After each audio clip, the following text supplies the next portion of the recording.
أستغفر الله رب البرايا أستغفر الله من الخطايا أستغفر الله رب البرايا أستغفر الله من الخطايا. Assalamualaikum warahmatullahi wabarakatuh.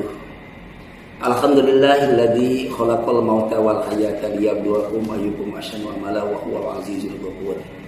Asyhadu an la ilaha illallah wahdahu la syarikalah wa asyhadu anna Muhammadan abduhu wa rasuluhu la nabiyya ba'dah.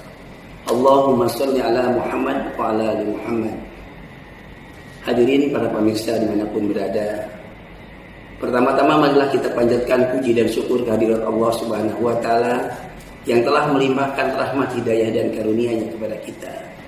Sehingga dengan itu semua alhamdulillah kita masih diberikan kesempatan untuk beraktivitas, baik aktivitas ibadah maupun aktivitas sosial. Salawat ma'asalam semoga tercurah terlimpah kehadiran junjungan kita Nabi besar Muhammad SAW beserta keluarga, para sahabat, dan tentunya kita semua umat muslim yang insya Allah setia mengikuti sunnah-sunnahnya sampai akhir hayat kita.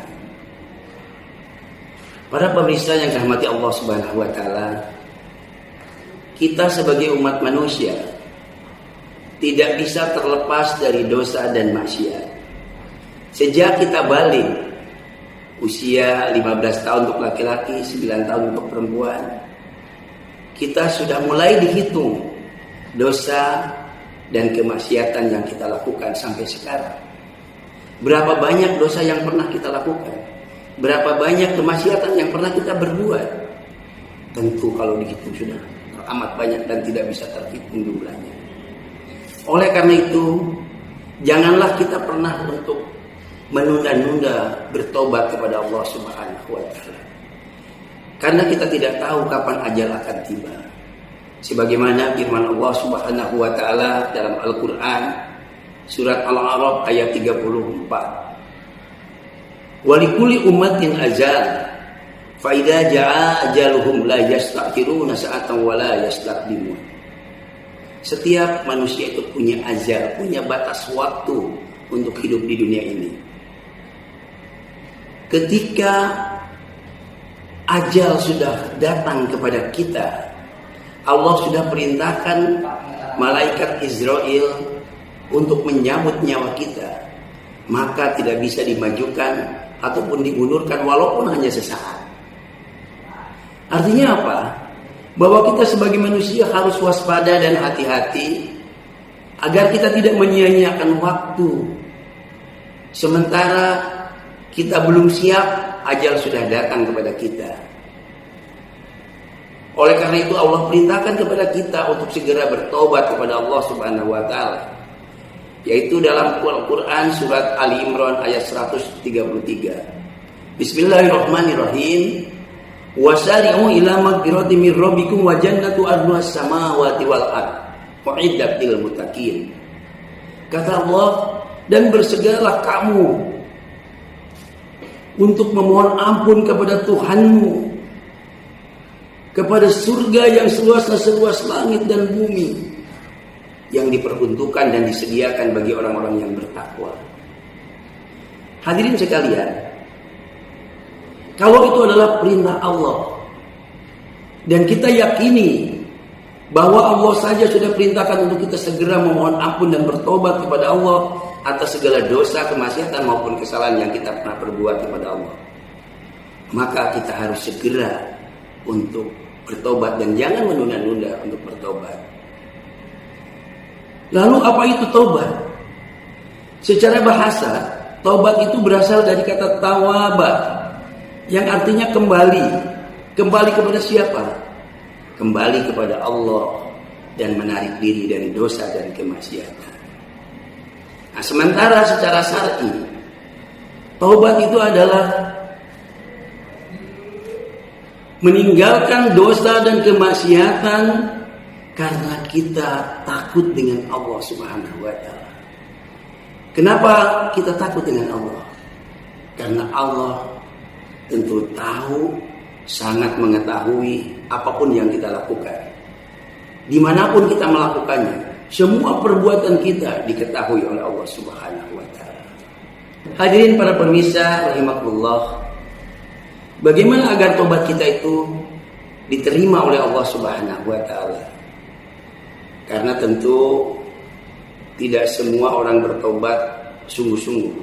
Maka tobat kita agar diterima ada 5 syarat. Syarat yang pertama, bahwa tobat yang kita lakukan harus karena Allah, ikhlas karena Allah. Kita melakukan tobat betul-betul ikhlas karena Allah, bukan karena takut, karena bukan disuruh orang lain. Kemudian yang kedua, tobat kita akan diterima oleh Allah karena kita ketika bertobat menyesali, kita sedih bahwa kita telah melakukan perbuatan dosa dan kemaksiatan. Yang ketiga, kita bertekad dan berjanji dengan diri kita sendiri untuk tidak mengulangi lagi perbuatan dosa dan kemaksiatan itu di masa yang akan datang.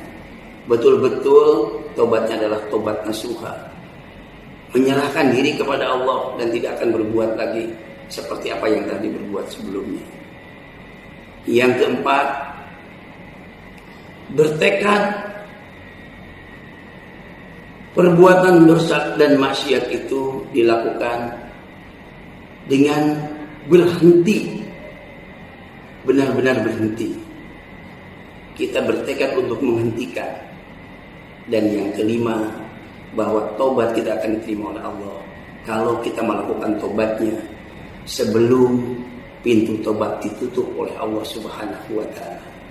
Kapan pintu tobat itu ditutup? Yang pertama, ketika kita sedang sakaratul maut, ketika ajal kita sudah di tenggorokan, maka tobat itu tidak lagi berguna. Allah tidak akan menerima tobat kita.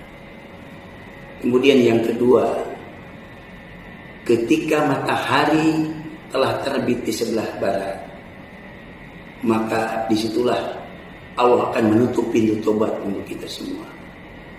Hadirin rahimakumullah.